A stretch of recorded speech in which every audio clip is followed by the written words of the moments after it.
m'entendez comme ça? Je crois que je vais me mettre dans ma poche parce que je risque de faire tomber.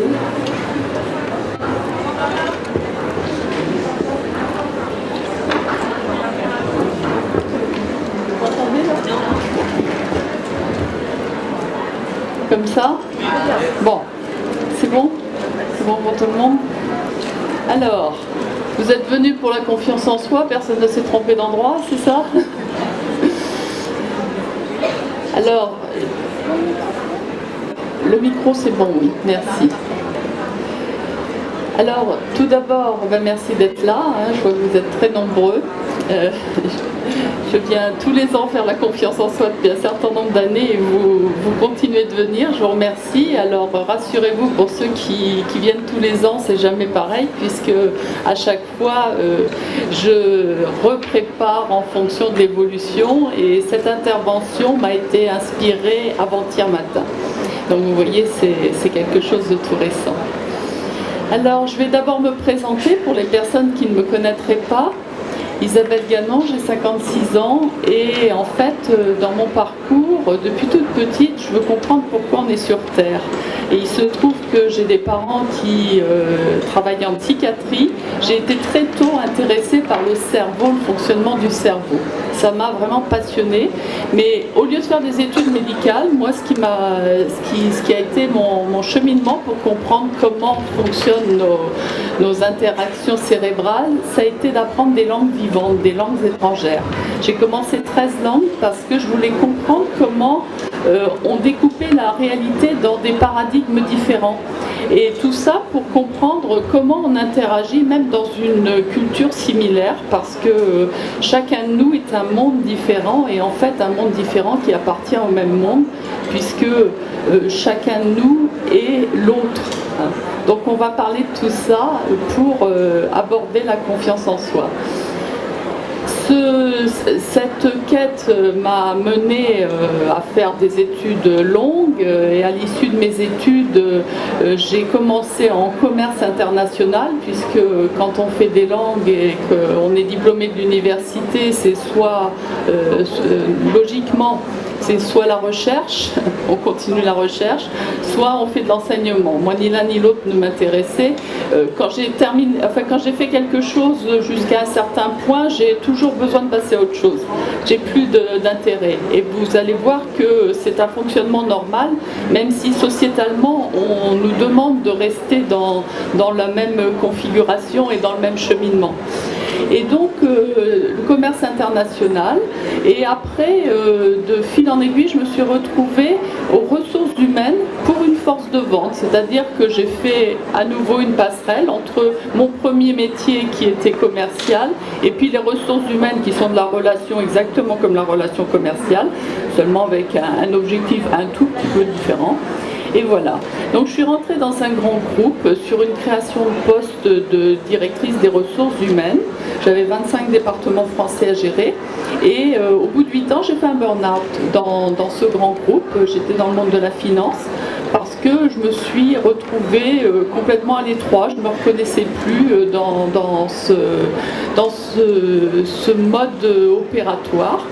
Et donc j'ai négocié mon départ, ça fait 10 ans, et ça fait 10 ans que j'ai créé Énergie Relationnelle. Énergie Relationnelle parce que j'ai compris, à la fois quand j'étais commerciale, que c'est la relation qui crée de l'énergie, et à la fois quand j'ai vécu cette séparation, cette coupure par rapport à qui j'étais quand j'ai fait mon burn-out, que quand on n'est pas en relation, justement, on n'a pas d'énergie. Donc c'est pour ça que ça m'a inspiré le nom de mon entité qui est Énergie Relationnelle. Alors pourquoi j'en arrive avec Énergie Relationnelle à parler de confiance en soi ? J'ai un métier conventionnel, on va dire, qui est gestionnaire des ressources humaines, recruteur, je fais de l'orientation professionnelle, j'interviens en management, etc. Et puis, j'ai aussi une connexion intuitive qui est très forte. Et aujourd'hui, je m'autorise à faire les deux dans mon métier. Et c'est quand on est connecté à soi, justement, qu'on peut aller de façon confiante dans la vie. Alors aujourd'hui qu'on est dans un monde qui bouge, vous avez un peu remarqué quand même que ça bouge autour de nous, que ça bouge pour nous, qu'on se retrouve à vivre des choses qu'on n'avait pas imaginées la semaine d'avant, des fois. Hein, qu'on se disait, bon, s'il m'arrive ça un jour, je serai complètement déboussolé, et puis finalement on le vit, et puis on s'aperçoit qu'on le passe, quoi. Hein. C'est parce que l'être humain a quelque chose qui est fondamental, c'est que il doit s'inventer en partie, il doit se créer en partie. Les autres animaux ont à naître, à se nourrir, se reproduire, s'occuper de leurs petits, faire des provisions pour l'hiver si ils sont dans un cycle saisonnier avec une saisonnalité d'alimentation, mais ils n'ont pas à réfléchir plus que ça, c'est leur instinct. Et nous, on a à développer une intuition.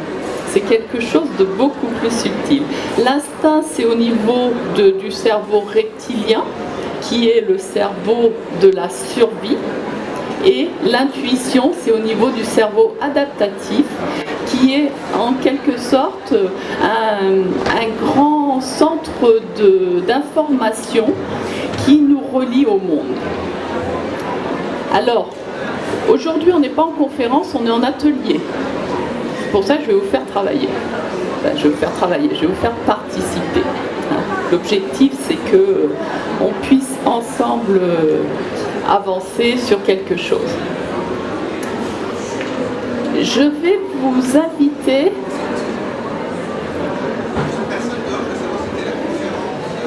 sur... là, c'est la confiance en soi. Je sais pas, ou alors c'est par terre, quoi. J'étais étonnée, il n'y a pas beaucoup de chaises.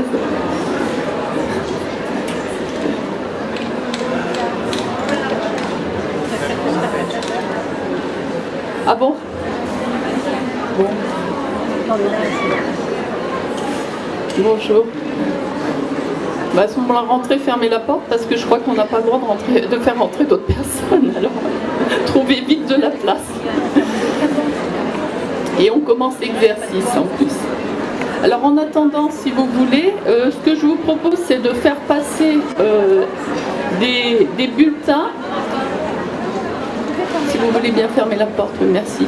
Je vais vous proposer de mettre votre nom, votre mail sur un bulletin pour une séance gratuite de coaching en confiance en soi, y compris le réajustement physique, puisque je fais du rééquilibrage avec des méthodes chiropractiques pour que la personne puisse travailler son émotionnel et fonctionner avec les réponses face à la situation présente et pas avec des réponses engrammées depuis le passé qui vont se réactiver de façon automatique sur une situation présente. Donc ceux qui veulent participer, vous prenez une feuille et puis vous mettez votre mail. On va tirer au sort avant la fin de cette séance. Et je ne me servirai de vos mails que pour une chose, c'est vous envoyer le lien vers cette conférence qui va être enregistrée. Voilà. Que ce soit clair, c'est pas pour vous envoyer des offres après, c'est si ça vous a plu, si vous voulez partager, me faire des commentaires, c'est avec ce que les uns et les autres peuvent vivre qu'on grandit. C'est pas possible. Soyez la bienvenue, mais on va fermer la porte. Voilà. Donc, ce que je vous propose, c'est vous prenez un papier, parce que si chacun... voilà, on va faire passer... Donc, vous décrochez un papier comme ça, vous le faites passer, et puis... attendez, on va le faire remonter. Tenez, vous prenez un papier et je rappelle que c'est pour gagner un coaching sur la confiance en soi avec le rééquilibrage du système nerveux par rapport à l'émotionnel. Ça y est, c'est bon ? Alors vous calez la porte, maintenant on ne peut plus faire rentrer de personne. Alors je disais que je vais vous faire participer en vous proposant un exercice, parce que l'objectif, bien évidemment, c'est d'expérimenter soi-même, vous en êtes d'accord? Alors pour cet exercice, je vais vous demander de vous rappeler une critique que vous avez reçue. Si vous vous en souvenez, c'est qu'il y a une raison. Hein. Donc vous vous rappelez cette critique. Dans un premier temps, on ne va pas forcément partager, vous pourrez partager après, mais je vais vous proposer une série d'exercices à faire tout seul, vous, à l'intérieur de vous-même, pour expérimenter ce cheminement vers la confiance en soi. Qui a besoin de plus de temps pour se rappeler une critique qu'il a reçue?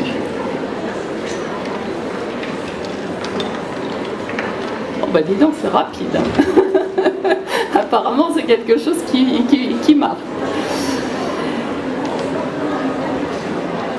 Alors, rappelez-vous ce que vous en avez fait et ce que vous avez ressenti quand vous avez reçu cette critique.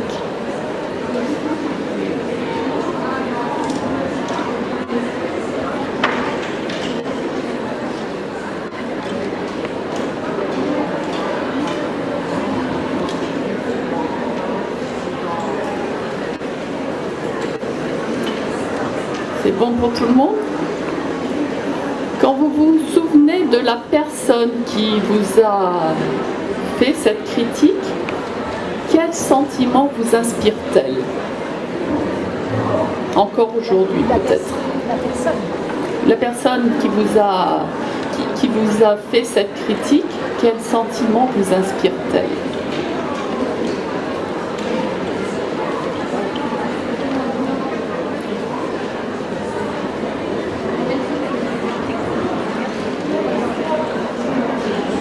Alors, je voudrais savoir à ce stade, qu'est-ce que vous pourriez dire? Vous n'êtes pas d'accord avec cette personne-là? D'accord. Vous passez votre chemin. Un détachement. Elle a raison.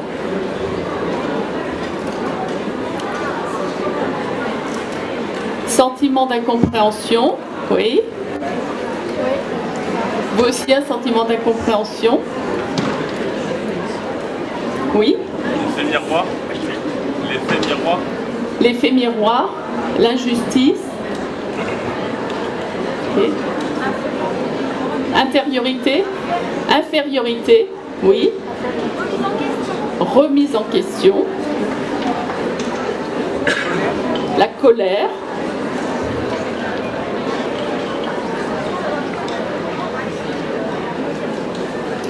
Le sentiment d'avoir perdu du temps à essayer de se faire comprendre. C'est intéressant. Déstabilisé.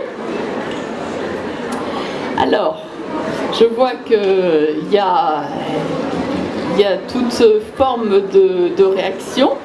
Super. Je vais vous demander maintenant de voir cette critique comme un test, une invitation à renforcer qui vous êtes.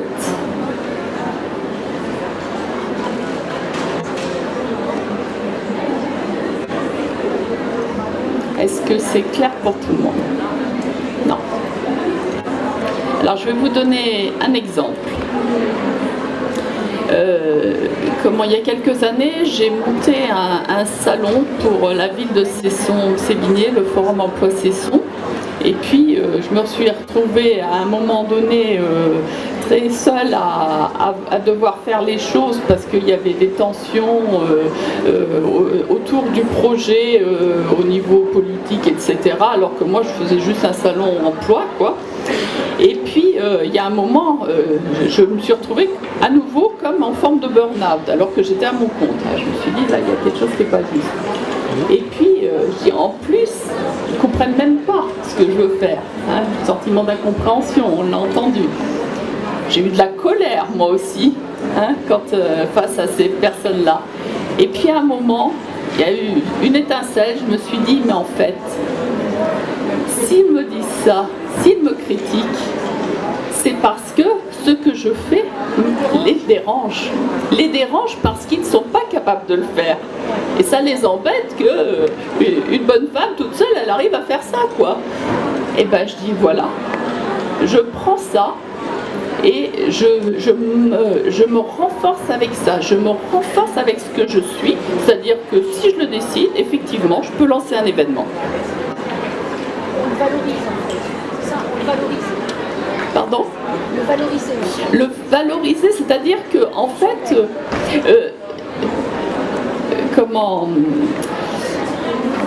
c'est pas tirer le positif, mais c'est surtout voir sa propre lumière.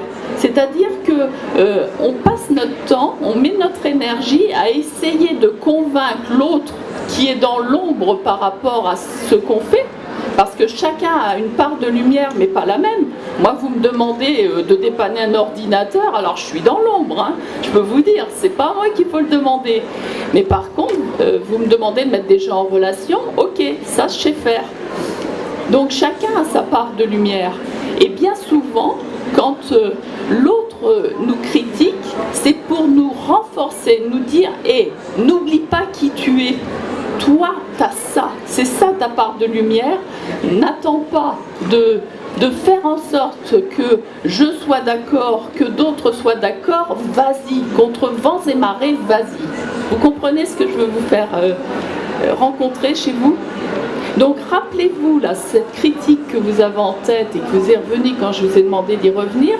Quelle part de lumière de vous elle peut permettre de renforcer.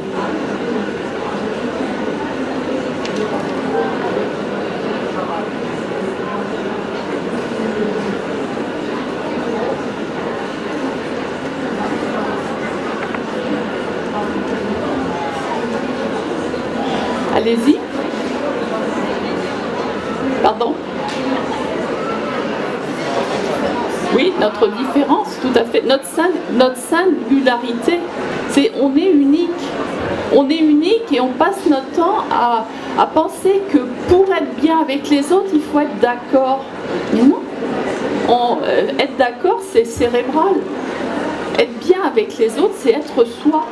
Si on n'est pas soi, on met de l'attention parce qu'on est en divorce avec une partie de soi-même. Vous comprenez ça ? Si je m'oublie en partie, il y a quelque chose qui n'est pas juste. Alors, quand vous avez revisité cette critique, est-ce que vous êtes dans le même ressenti que quand vous y êtes allé au départ ? Oui, mais je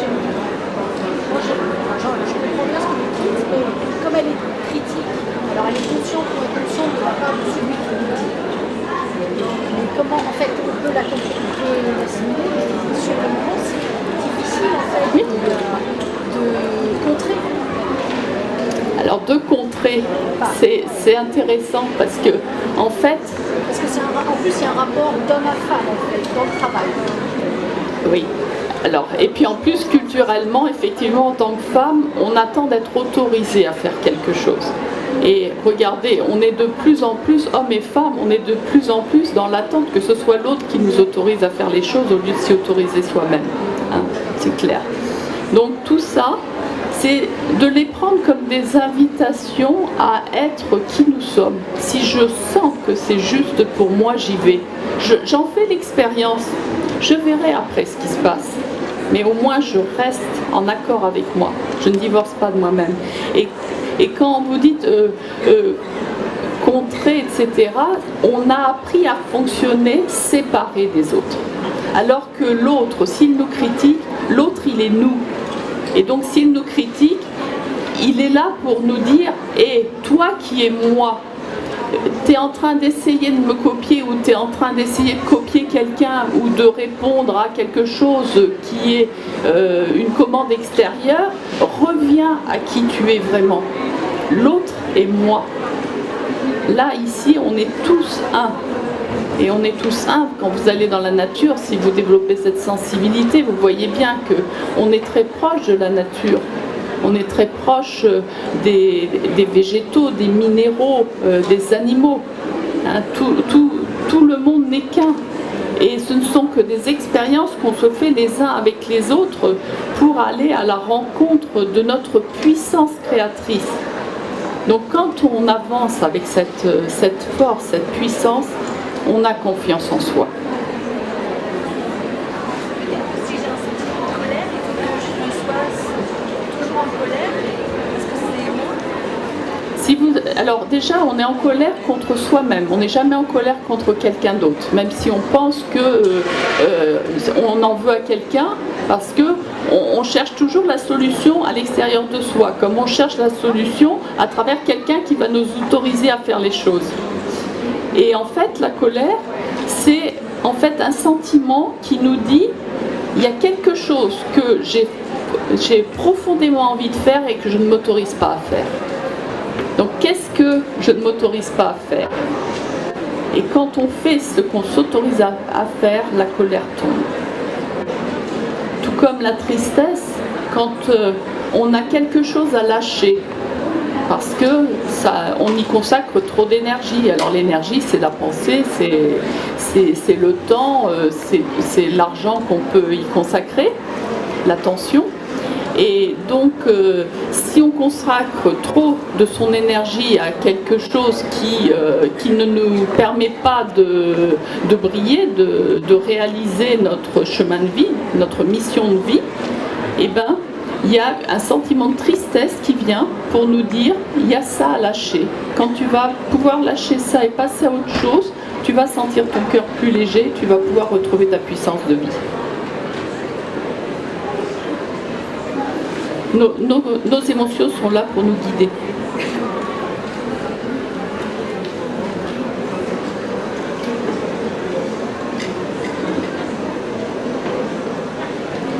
Et regardez, en fait, on est tellement éduqués à se séparer que qu'est-ce qui domine encore ce monde, je dirais ce vieux monde, puisque c'est en train d'évoluer, mais c'est la compétition, c'est le faire valoir, c'est l'apparence. Alors que quand on est en relation avec le cœur, tout ça, ça disparaît.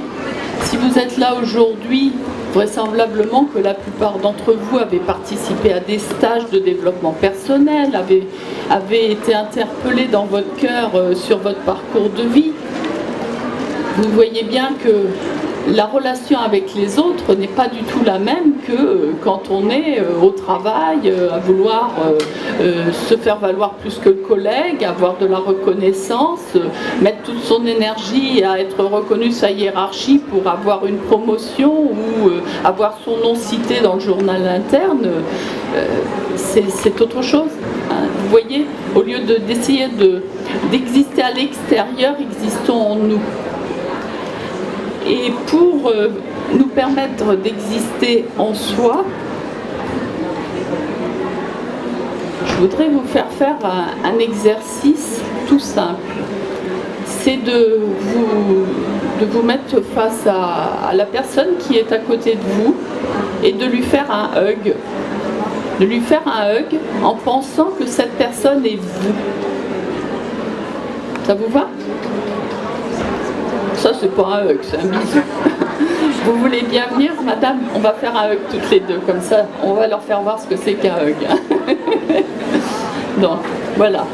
Vous pensez à la personne qui vous a asséné une critique, et puis vous la serrez contre votre cœur. Et vous voyez ce qui se passe.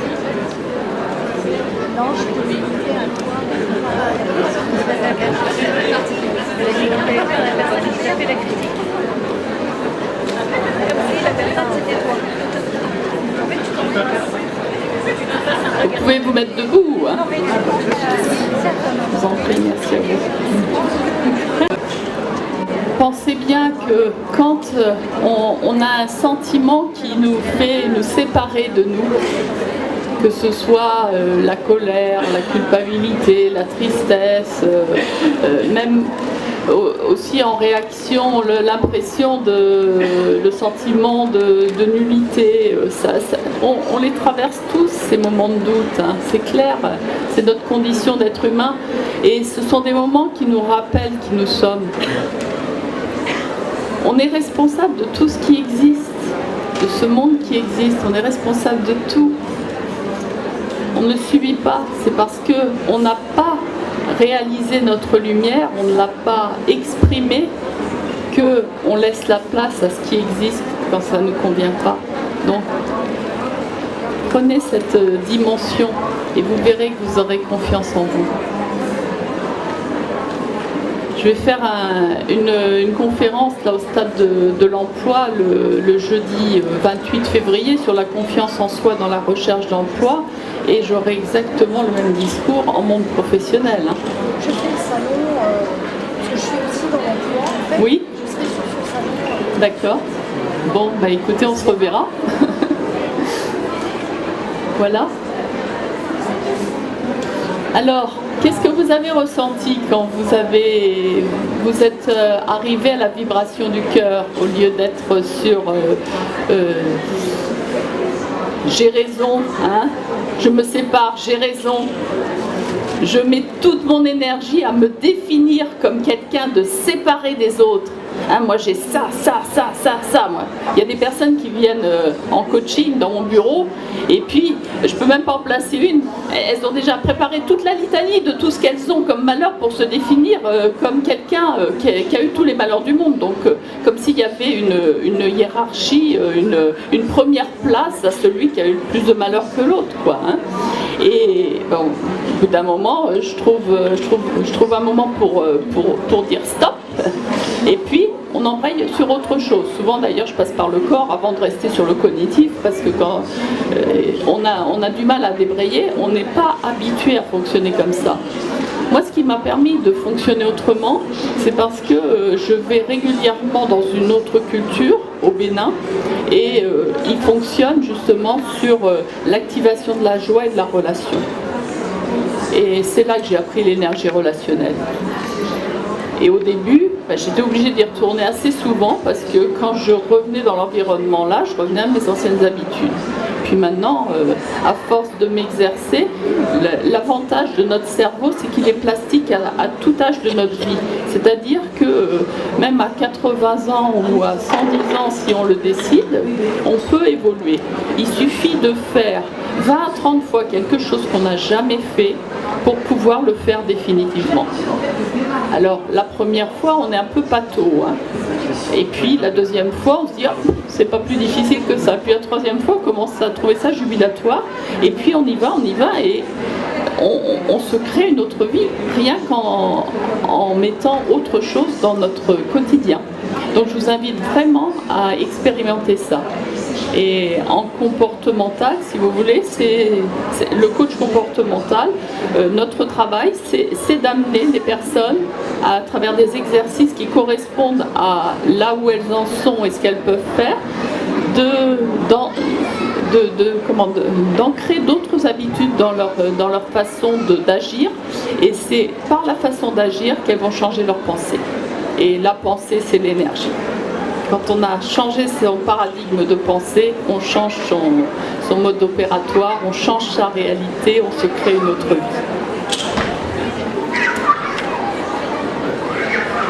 Vous voyez, là, il y a une personne ici qui a dit j'avais besoin, face à la personne qui m'a critiqué, de lui prouver que j'avais raison. Hein. Oh là là, qu'est-ce qu'on en met comme énergie à s'opposer, j'ai raison.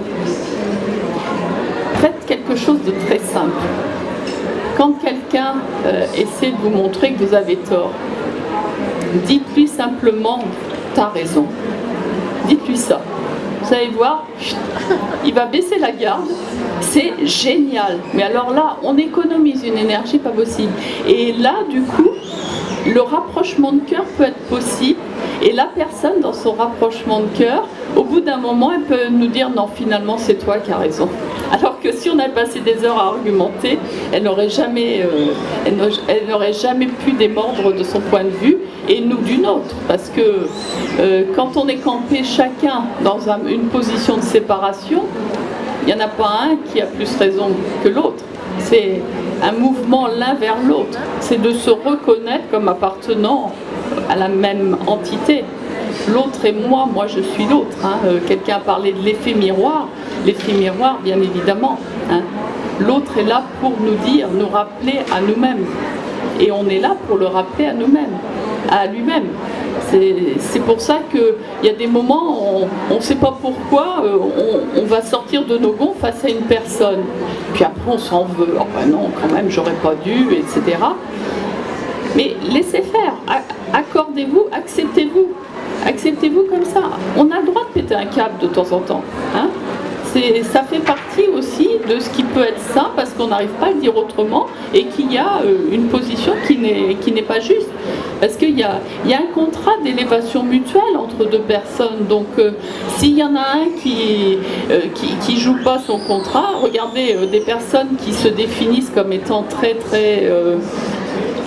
malheureuses avec plein de successions de faits qui font qu'elles sont au tableau d'honneur hein, par rapport aux autres. Ce sont des personnes qui visent à attirer la pitié vers elles, c'est attirer l'attention de l'autre. Alors c'est bien d'attirer l'attention, mais pour en faire quoi?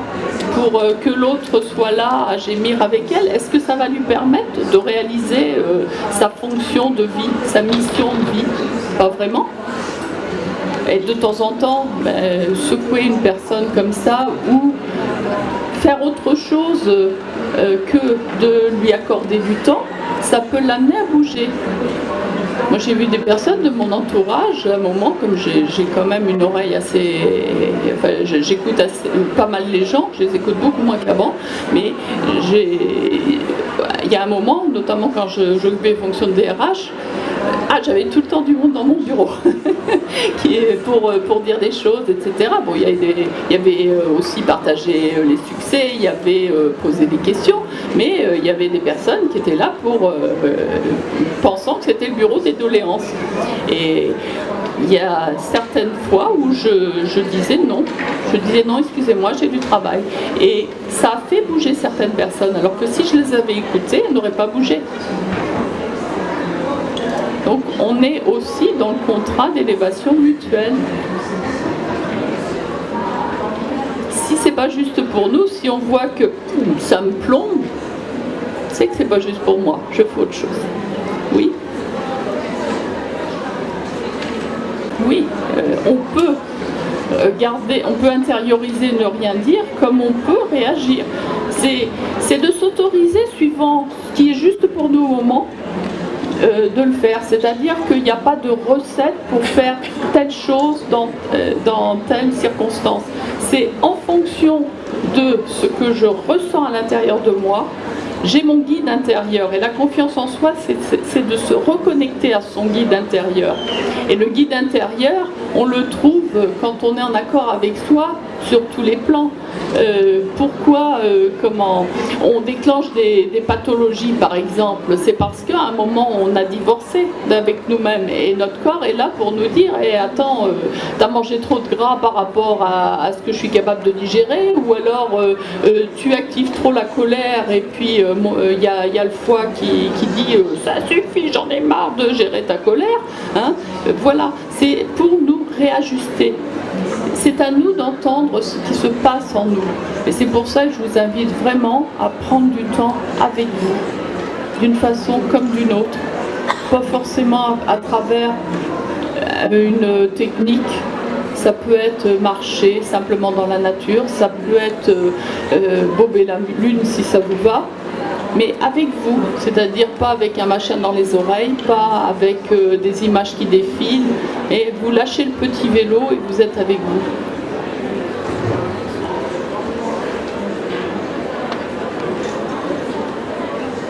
Alors, oui, on peut être toujours avec soi et on a toujours le cerveau qui nous parle.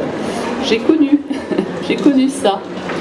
Quand j'ai quitté l'entreprise où j'ai fait mon burn-out, pendant 6 mois, j'ai fait de la méditation à raison de 2 heures par jour. Au début, mais rien que de rester assise, j'en pouvais plus, mais c'était intenable, quoi, parce que j'étais tellement dans l'activisme que je ne pouvais pas aller me rencontrer. C'était douloureux. Je ne sais pas comment l'exprimer, mais un mal-être à le faire. Et puis, au bout d'un moment, il y a quelque chose qui s'est passé. Tchouk, j'ai eu accès à autre chose. Et après, j'ai travaillé avec des neuroscientifiques et des mesures scientifiques. Et c'est ce qu'on appelle les ondes θ. C'est qu'à un moment, on lâche les ondes vibratoires qui restent qu'au niveau cognitif. Et on va sur ce cerveau adaptatif, c'est-à-dire aller chercher de l'information plus loin. Puisque notre cerveau, c'est un centre d'information, un centre de traitement. D'un poste de télévision, il n'y a pas d'information dans le poste. Les informations, c'est nos antennes qui les captent. Et nos antennes, si on est stressé, les antennes se replient, donc on a très peu accès à de l'information. Et c'est l'antenne râteau, hein, mais si on arrive à se détendre, on a accès à plus d'informations, et là c'est le satellite, et ben on a le monde entier, même au-delà, quoi. Hein. Voilà. Donc au bout d'un moment ça peut se faire, mais c'est très long. Et en fait, il se trouve qu'il y a 4 ans maintenant, sur ce salon, là, j'ai croisé les bars d'Access Consciousness. Alors, comme je suis très intuitive, j'ai dû passer une demi-heure sur le salon. Tout, je suis arrivée sur ce stand-là, j'ai essayé. Et en l'espace de 5 minutes, j'étais en ondes θ. Donc j'avais les reconnaître puisque je les mesure et je les connais. Et j'ai dit, oh, ça il me le faut, vous formez quand? Et en fait, 15 jours après, j'étais formée. Et je ne savais pas ce que j'allais en faire, mais bon, j'ai suivi mon intuition. Et en fait, en coaching, ben, quand j'ai vu des personnes qui restaient dans le petit vélo, hein, j'ai ma table de massage maintenant dans mon bureau, et puis je leur dis, écoutez, je vous propose d'aller donner de la disposition, de la disponibilité à votre cerveau, et je leur fais une séance d'access. Et c'est vrai que d'un seul coup, on peut discuter autrement, ça permet à la personne de vivre sa vie avec d'autres possibilités. Je ferai découvrir les bars d'access demain à 14h dans cette salle aussi, en collectif, hein, parce qu'il n'y a pas de stand d'access cette année. Et donc, ça, c'est quelque chose qui permet d'y aller très souvent. Et puis après, c'est de prendre l'habitude, c'est comme tout.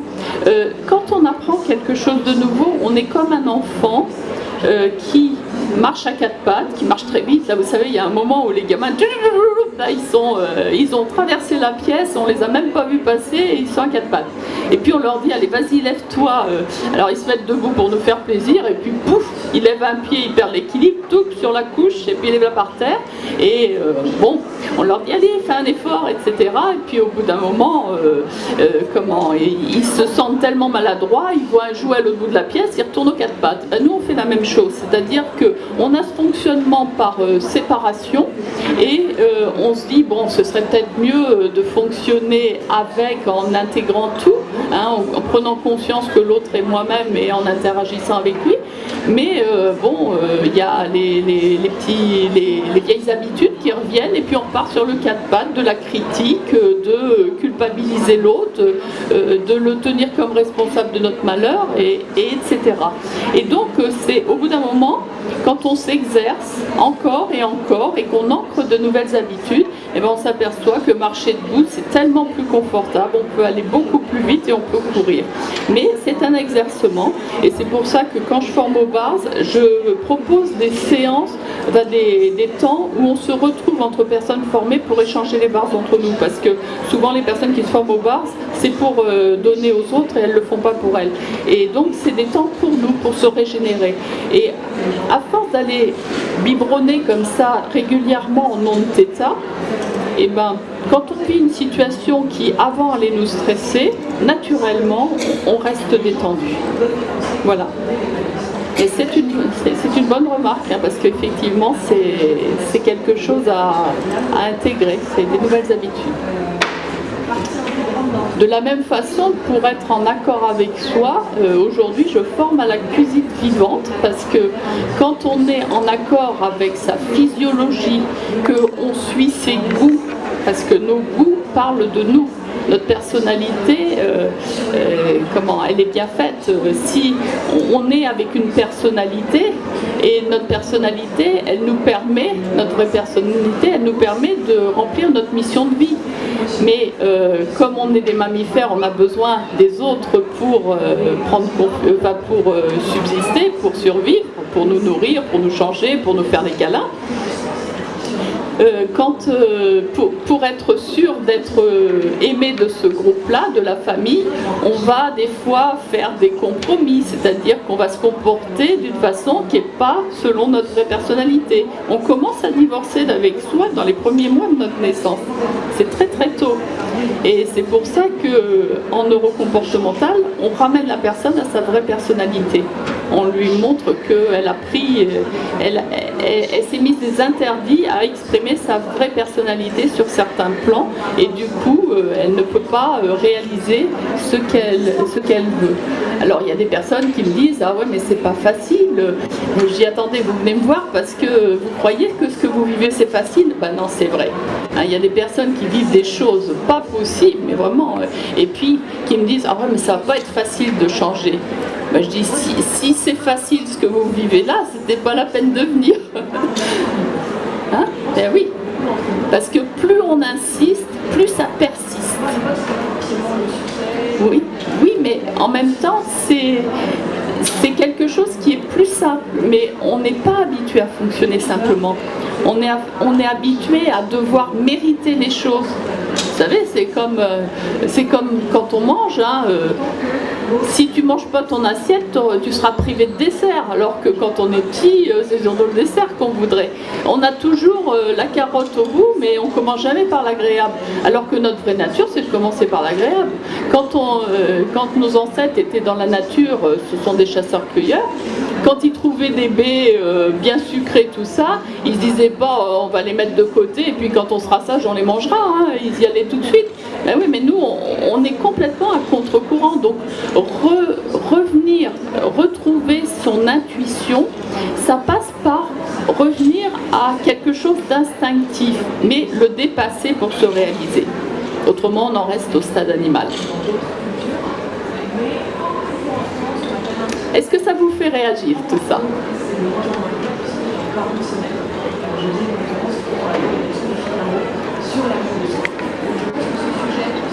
Des questions ? Alors,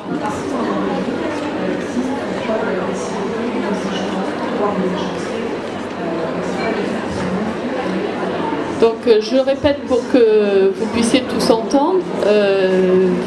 Vous dites que c'est votre prénom ? Joël nous dit qu'elle a l'impression d'avoir perdu toutes ces années à répondre à un système, à des conventions qui sont contre nature, d'avoir perdu son temps. Alors, ça, c'est une façon de divorcer de soi aussi. Parce que si on veut vivre sa vie qu'avec une partie de nous-mêmes, on ne prend pas le bénéfice de cette expérience qui nous permet aujourd'hui de prendre conscience de ça. Si on n'en avait pas fait l'expérience, si on n'avait pas vu que c'était franchement pas agréable du tout, on n'aurait pas envie de changer. C'est un constat. Et la prise de conscience, c'est de pouvoir faire le constat. Et quel que soit le prix de ce constat, des fois ça peut être une grave maladie, des fois ça peut être une faillite, des fois ça peut être la perte d'être cher. Et bien tout ça, ce ne sont que des expériences, même très douloureuses, ce ne sont que des expériences pour nous ramener à ce que l'on doit faire, à notre vraie nature. Non pas qu'on éviterait la mort si on était sur notre fonctionnement naturel, mais on n'aurait pas la même appréhension de la mort. Et ça, je l'ai rencontré au Bénin aussi, parce qu'au Bénin, la mort n'est pas la fin de la vie. La mort, c'est la vie qui continue. Déjà, ils ont le culte des ancêtres et puis ils continuent de les interroger pour les guider dans leur vie. Et on communique avec les morts. Moi régulièrement, j'ai papa qui est décédé il y a 1 an et demi, j'ai des messages de papa, j'ai des messages de mon premier conjoint qui est décédé il y a 20 ans. C'est quelque chose qui fait partie de la vie. Et bien souvent aussi, le divorce par rapport à soi, c'est un divorce par rapport à une personne. Moi j'ai vu dernièrement, il y avait une personne qui vient me voir et puis qui s'étonnait d'avoir plein d'opportunités, elle déclenchait des choses et puis elle se disait bon ça y est là, jusqu'à présent quand je faisais tout ça, ça réussissait. Et hop, il y avait toujours un petit truc au dernier moment qui n'allait pas. Je regarde les numéros, enfin la numérologie, et en fait c'était un ancêtre qui l'a rappelé, qu'elle avait complètement occulté, oublié. Donc on a fait la reconnexion à l'ancêtre. Il lui demandait juste de refaire du lien, parce qu'il y avait une séparation encore une fois. Séparation veut dire douleur, veut dire difficulté, veut dire tout ça. Donc c'est de voir où est-ce qu'on a fait la séparation. Le fait de les remettre en lien, pop, dans la semaine qui a suivi, elle a eu un nouveau contrat de travail, ben, les choses se sont enchaînées et tout va bien. Tout va beaucoup plus facilement. Parce que cet ancêtre-là, il disait, il appelait au secours, il ne savait pas comment le faire, et donc la seule façon de le faire, ça a été de l'amener à rencontrer des difficultés pour qu'à un moment, elle s'intéresse à lui, quoi.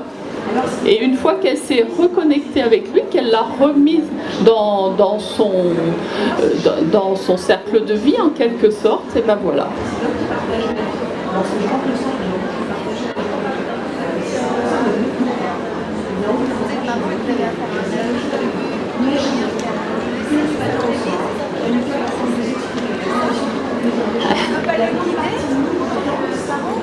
Alors, en tant que parent, face à un ado qui ne veut rien faire, c'est sa vraie vie, on ne peut pas le guider, etc.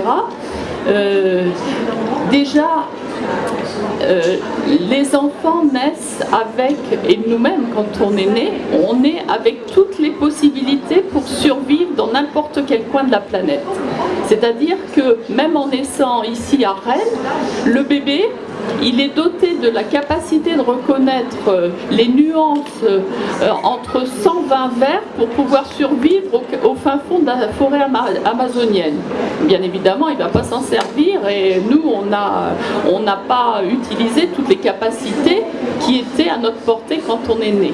Hein, on choisit, on va choisir celles qui nous sont, qui sont les nôtres. Un adolescent, c'est il vit une prise de conscience qu'il est séparé d'un seul coup des adultes. C'est-à-dire qu'avant, il était dans la phase fusionnelle, hein, ses parents s'occupaient de sa survie, de tout, il n'avait pas à réfléchir, il était dans le jeu. Puis d'un seul coup, en plus, notre système scolaire fait qu'on le rappelle à qu'est-ce que tu dois faire, choisis une orientation, etc. Bon. Et il se dit, là, il y a un truc, je vois les adultes, ils ont l'air de s'enquiller, et puis on me demande de rentrer dans un monde comme ça. Bon, bah, faut être cinglé, quoi. Hein. Faut être complètement cinglé. Et donc, en tant que parent, ben moi, je préconise de parler avec son cœur.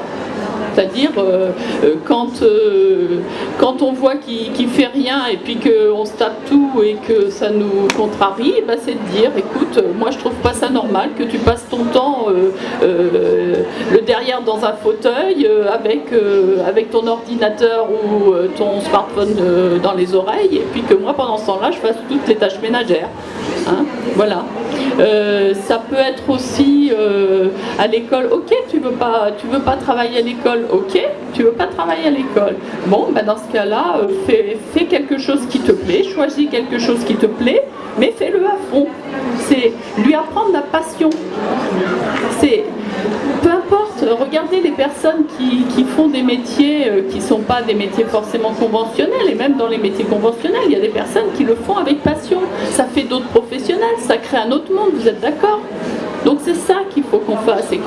Et on est là en tant que parents pour amener les enfants qui nous ont choisis, et s'ils nous ont choisis en tant que parents, c'est parce que c'est nous qui avons la capacité de les amener à faire briller leur lumière et leur puissance intérieure, et donc de le réveiller, et aussi d'entendre ce que l'ado nous amène, parce qu'en tant que parents, il y a le contrat d'élévation mutuelle et l'adolescent, il est aussi là pour nous aiguiller sur ce qui est juste pour nous.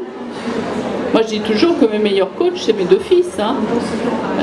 Et quand il y avait un conflit, quand il y avait quelque chose, des fois, c'est vrai que ça aurait été plus simple pour moi de dire c'est moi la maman, ça suffit, tu te tais. Hein. Ah oui, ça aurait été plus simple dans un premier temps. N'empêche que je serais passée à côté aussi de pouvoir réaliser ce qui m'amenait à réaliser, et puis eux, de leur permettre de réaliser ce qu'ils avaient à réaliser. Hein. Voilà, mais on n'a pas appris à fonctionner comme ça, donc dites-vous bien, chaque fois qu'on fait ça, dans un premier temps on est maladroit, et c'est de reconnaître qu'on a le droit d'être maladroit, autrement on ne va pas aller vers soi, on ne sera jamais bien avec soi. Est-ce que j'ai répondu à votre question ?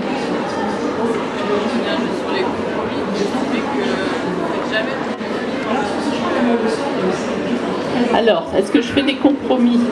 Les compromis, je fais des compromis, oui, je fais des compromis, mais je ne fais jamais de compromis avec moi. Je ne fais jamais de compromis avec moi. Là, j'avais une échéance professionnelle, un engagement, et puis il se trouve qu'il y a une date que je dois respecter par rapport à quelque chose qui me parle au fond de mon cœur, dans les semaines qui viennent. J'ai téléphoné pour dire soit on trouve une autre date, soit je me trouve un remplaçant. Et pourtant, je ne suis pas du genre à me désengager professionnellement. Mais là, ça faisait partie, mon cœur me dit que c'est quelque chose qui est de l'ordre des priorités, de mes priorités. Mais par contre, je suis quelqu'un de bien élevé, hein, je veux dire, je ne suis pas foncièrement désagréable en société. Par contre, il y a un compromis que je ne ferai pas non plus, c'est que j'ai compris que j'ai besoin d'un temps pour moi tous les jours et je me l'accorde. Et ça me permet d'y voir clair, d'un petit peu de repasser le film de ce que j'ai pu vivre, des émotions qui sont passées, pour en tirer la prise de conscience et pouvoir exercer davantage ma puissance de vie.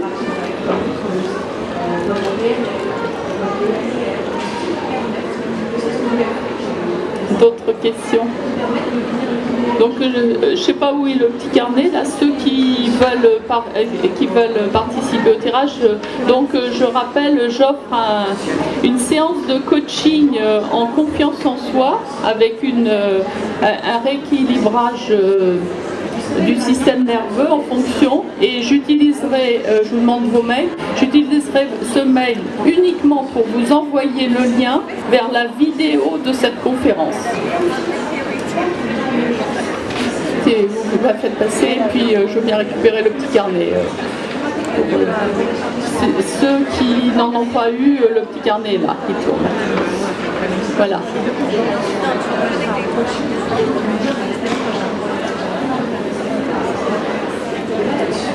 Alors n'oubliez pas, quand il y a quelque chose qui est difficile, et pour retrouver confiance en soi, c'est un temps pour soi. On a tendance à vouloir en parler à quelqu'un. Quand on va en parler à quelqu'un, dans ce cas-là, on va réactiver cette séparation. Ouais, on va se justifier par rapport à son premier point de vue, à cette première démarche. Et en fait, en retrouvant un temps pour soi, on finit par dire en quoi je me suis séparée et comment je peux revenir en lien. C'est vraiment la question, c'est le cœur. Vous avez vu le hug tout à l'heure, ça permet de se rapprocher de la personne. Donc, notamment avec l'adolescent, passez par les hugs, vous verrez que les enfants, les adolescents, ils ont le cœur plus ouvert que nous. Merci. Alors je vous remercie de votre attention, et puis si vous avez des questions, je reste à votre disposition, mais on va devoir sortir de la salle dans les 5 minutes. Merci à vous. Merci à vous.